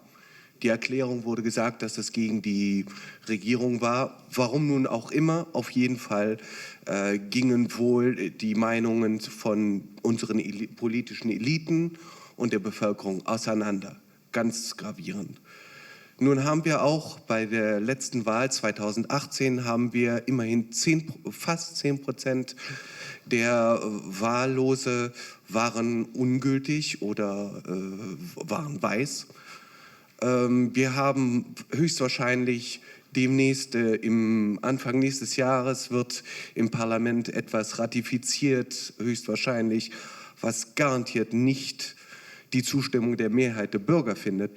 Glauben Sie, dass es vielleicht notwendig ist, dass der Bürger als kollektiver Souverän ein Recht darauf hat, die parlamentarische Demokratie rein parlamentarisch auch in Frage zu stellen zu dürfen in letzter Instanz, da ja kollektiv der Souverän ist, durch ein bürgerinitiiertes Referendum? Vielen Dank. Jetzt noch hier oben. Eine praktischere Frage, und zwar Co-Kreationsprozesse, also Partizipation ist ja Co-Kreation, bringt vielleicht extremst tolle und lebensfähige Projekte hervor. Haben Sie Ihr Parlament und die Politiker geschult, wenn dieses Resultat zwar den Bürgern entspricht, aber überhaupt nicht den Parlamentariern? Also, weil ich glaube, es hat ja auch was damit zu tun, dass ein Stück weit ist es ja Abgeben von Macht. Und was tun, wenn dieses Resultat zwar der Bürger, also den sämtlichen Bürgern gefällt, aber halt dem Parlament und dem Politiker nicht? Vielen Dank. Herr Miesen. Wollen Sie anfangen? Ja, zu der Frage, wie geht man mit Konflikten innerhalb einer Bürgergruppe um? Das Erste, das sage ich nochmal, was ganz wesentlich ist, um viel Druck rauszunehmen, ist eine gute Moderation. Also, dass Sie da wirklich auch alle Meinungen auf den Tisch bekommen, dass Sie auch die Meinung der Experten auf den Tisch bekommen, dass da nicht vorbeigehört, miteinander vorbeigeredet wird und dass da miteinander vernünftig umgegangen wird und jeder zu Wort kommt. Das ist, glaube ich, schon mal das Erste, um viel Druck rauszunehmen. Ich habe eben allerdings auch gesagt, dass Partizipation nicht dazu führen darf, dass wir endlos rumdiskutieren, zu keinen Entscheidungen mehr kommen. Ganz im Gegenteil, es muss auch dazu kommen. Deswegen haben wir bei uns in unserem System es so vorgesehen, sollte es tatsächlich nicht zu einem Konsens kommen. Also die Idee ist immer, den Konsens zu finden. Es ist eine konsensorientierte Veranstaltung. Kommt es aber nicht dazu, dann wird ein Vorschlag nur dann zum Vorschlag ans Parlament, wenn Sie 80% derjenigen, die da Mitglied sind, anwesend haben und dann 80% derjenigen nochmal dafür sind. Also wir haben 80% Quote der Anwesenheit und 80% dafür, dann wird es zum Vorschlag. Dann kommt hart auf hart, aber dann wird halt dann tatsächlich abgestimmt. Ich glaube, das ist auch wichtig. Und auch das ist ein Lernprozess in der Demokratie. Das ist, also wenn ich mir manchmal so die Debatten anhöre oder irgendwelche Interviews, zum Beispiel aus Chemnitz, was letztes Jahr da vorgefallen ist, da sind einige, die denken, sie seien die großen Demokraten, die sind in der Demokratie nie angekommen. Zur Demokratie gehört auch, Entscheidungen zu akzeptieren und zu respektieren. Nicht nur, dass das umgesetzt wird, was ich mir gerade vorstelle. Und das, glaube ich, ist dann in unserem System, so wie wir es vorgesehen haben, einigermaßen damit gelöst. Wie gesagt, Erfahrungswerte haben wir noch nicht. Vielleicht erzähle ich Ihnen nächstes Jahr genau das Gegenteil. Ich weiß es noch nicht. Es ist auf jeden Fall so, wie wir es vorgesehen haben. Ja, dann zur Frage Referendum. Tja, ich persönlich bin ehrlich gesagt kein großer Fan von Referenden. Referendum, das sagt David van Riebeeck, ist ein sehr primitives demokratisches Instrument. Es ist etwas zugespitzt formuliert, aber ich glaube, er hat nicht ganz Unrecht damit. Das Referendum hat zum Ersten den Nachteil, dass sie eigentlich die Zuspitzung dessen praktizieren, was die repräsentative Demokratie schon ist, nämlich, dass sie ein Angebot machen, indem sie zum Beispiel sagen, wir haben jene Idee und der Wähler kann dann auch Ja oder Nein sagen. That's it. Das ist in einem Referendum nochmal zugespitzt im Verhältnis zur repräsentativen Demokratie. Die repräsentative Demokratie ist eigentlich schon das. Es gibt ein Parteiprogramm angeboten, ein Wahlprogramm angeboten, personelles angeboten, dann ist noch Ja oder Nein in der Wahlurne. Und dennoch ist in der repräsentativen Demokratie noch mehr Möglichkeit zur Beeinflussung über die Bürger, als das in einem Referendum der Fall ist. Und das Referendum kann auch am Ende immer zu einer tiefen Spaltung führen, weil es eben Ja-Nein ist. Und das ist genau das, was in Großbritannien gerade passiert. Ich bin nicht generell gegen Referenden. Das, was eben gesagt wurde zu dem, wie es in Irland gemacht worden ist, das fand ich hochspannend. Erst einen deliberativen Prozess zur Vorbereitung, zur Informationsvermittlung und dann auf Basis einer guten Information eine vernünftige Frage stellen, die dann auch beantwortet werden kann. Deswegen Referenden, jein, also nicht unbedingt generell nein, aber das kommt sehr darauf an, wie es vorbereitet ist, weil es auch so massiv beeinflusst werden kann. Und in der Kommunikationswelt, wie wir heute leben, können sie so viel Desinformation verbreiten. Und manchmal sind auch so banale Dinge, keine Ahnung, dann ist sonntags die Abstimmung, sonntags ist das Wetter schön, dann fahre ich mit Oma an den See und samstagsabends habe ich noch einen getrunken und habe keine Lust, abstimmen zu gehen. Ich plakatiere etwas, aber es sind so viele Einflüsse, die da reinspielen können und es ist auch schwierig, komplexe Dinge auf eine simple Ja-Nein-Frage runterzubrechen. Also ich bin schon ein sehr viel größerer Fan von deliberativen Prozessen als von Referenden. Da bin ich eher skeptisch, was nicht heißt, dass es generell schlecht ist. Das hat man in Irland gesehen, aber auch, ja, meine Meinung dazu. Ja, was passiert, wenn ein Vorschlag, der von den Bürgern kommt, den Parlamentariern nicht schmeckt? Ich weiß es ehrlich gesagt noch nicht. Ich glaube aber, dass das, was von den Bürgern vorgeht, ich habe ja eben erklärt, wie wir damit umgehen, also dass wir rechtfertigen müssen, wenn wir etwas nicht umsetzen, dass das die Antwort darauf ist. Also das müssen wir den Bürgern dann klar machen. Das ist natürlich schon auch eine Herausforderung für den Parlamentariern. Die Gefahr besteht natürlich darin, dass da Frust produziert wird, weil etwas vorgeschlagen worden ist, vielleicht lange vorbereitet und ausgearbeitet worden ist, was da nicht umgesetzt wird. Ja, viel mehr kann ich dazu ehrlich gesagt nicht sagen. Ich lasse es mal darauf ankommen.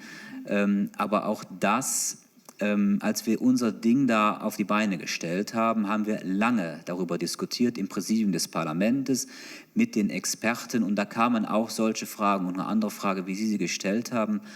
Und irgendwann habe ich gesagt, okay, wir können jetzt in 36 Fälle diskutieren, was alles passieren kann. Dann kommt in der Realität der 37. Fall, den wir in unserem Ding nicht vorgesehen haben. Irgendwann muss man auch einfach mal starten und den Mut haben, etwas auf die Beine zu stellen und mal zu probieren.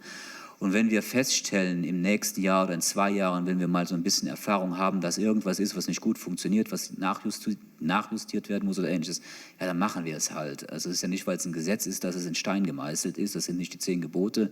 Das ist ein Gesetz und das kann man verändern. Und wir sind da im permanenten Gespräch mit den Bürgern, die da teilnehmen, mit denjenigen, die es organisieren. Wir haben auch immer noch die Experten in der Hinterhand. Also das war eine Kommission von 13 oder 14 Leuten, die uns da beraten, die dauernd zur Verfügung stehen, wenn wir irgendeine Frage haben, die gerade aufkreuzt. Aber wir machen jetzt einfach mal und schauen wir mal. Ja. Non, pas vraiment. Je crois qu'il y avait encore la question de Régis qui n'avait pas été prise en considération, si je l'ai bien comprise. C'est la crainte d'une professionnalisation des citoyens, si j'ai bien compris. Plutôt comment est-ce qu'il y a des sujets où il y a des conflits politiques, des Oui. conflits d'opinion, et comment est-ce que dans une consultation qui vise le consensus, on y arrive. Monsieur Nissen, il y a assez républicain. Ah oui, il n'y a pas de traduction. Mais un autre élément qui est intéressant juste à aborder, c'est de se dire, voilà, on a des groupes de citoyens qui vont délibérer, qui sont nommés pendant plusieurs mois, plusieurs années. Comment éviter que ça devienne des professionnels de la politique? Ça, c'est un autre enjeu aussi à prendre en considération. Et la solution qui est généralement trouvée, c'est de dire, vous êtes nommé pendant une période délimitée et puis vous ne pouvez pas revenir. Donc c'est ce système de tournante qui évite un système de professionnalisation de la politique. Et c'est très important à maintenir parce qu'on ne veut pas avoir d'autres politiciens professionnels qui participent au processus. Merci. Laura, tu voudrais encore ajouter? Non, je crois que nous avons pas mal débattu et je crois que c'est le moment de peut-être laisser le mot de la fin à une autre présidente d'un mouvement citoyen qui est plus particulièrement attachée aux questions d'environnement, mais qui également milite beaucoup depuis de nombreuses années pour la participation citoyenne. Also das Schlimmste, was es bei Beteiligungsprozessen gibt, das ist ja, wenn Schlussfolgerungen gezogen werden, ohne dass Sachen ausdiskutiert wurden und wer dann sagt, was zurückbehalten würde. Insofern möchte ich nicht in die Falle fallen. Nur ein Satz. Ich habe sehr begrüßt, dass Sie gesagt haben, Referendum wäre nicht gleichzusetzen mit Bürgerbeteiligung. Da müsste man aufpassen. Ich finde das effektiv sehr relevant, vor allem auch in Luxemburg, wo Information und Abfragen und Meinungsumfragen zum Teil mit Beteiligungsprozessen und so weiter verwechselt werden.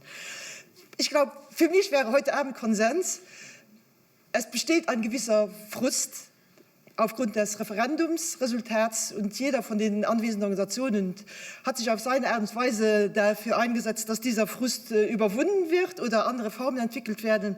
Wenn ich etwas von heute mitnehme, dann ist das, die nächste Schwelle ist genommen. Komm, wir diskutieren darüber, wie wir jetzt endlich eine reelle Partizipation aller Bürger gemeinsam hinkriegen, um endlich diese Stagnation, die trotzdem zum Teil vorherrscht in den letzten Jahren, endlich zu überschreiten. Wir können ansonsten die Demokratie und das Zusammenleben um Luxemburg nicht vorantreiben.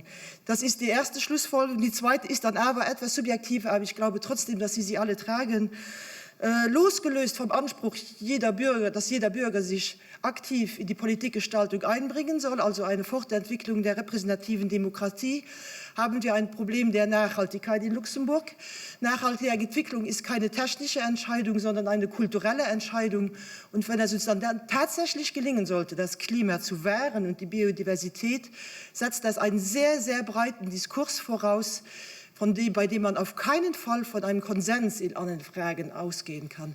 Wir brauchen einen Diskurs über die Zukunftsgestaltung, wie auch gemeinsam ringen, streiten, diskutieren über Bevölkerungskreise und Nationalitäten hinaus. Deshalb brauchen wir die Bürgerbeteiligung und deshalb sind Veranstaltungen von heute so wichtig. Dritter Punkt, ich glaube, es ist noch kein Modell, wo wir jetzt alle sagen würden, hurra, wir schreien laut los, das ist es. Uns wurden Modelle vorgestellt, auch wieder im Sinne von einem Diskurs. Komm, wir setzen uns noch mal zusammen, sei es in den Organisationen oder darüber hinaus und diskutieren, welches Modell dann Luxemburg im Jahre 2020 würde ich anstreben, für die Leute in der ersten und der zweiten Reihe versuchen, in Luxemburg mit Leben zu füllen. Wenn es klappt, super, wenn es nicht klappt, überlegen wir, wie wir es ergänzen oder fortentwickeln kommen. Hauptsache, wir überwinden eine gewisse... Danke.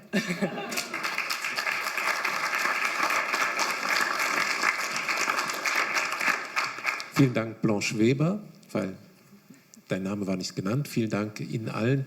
Merci d'être venu et à très bientôt.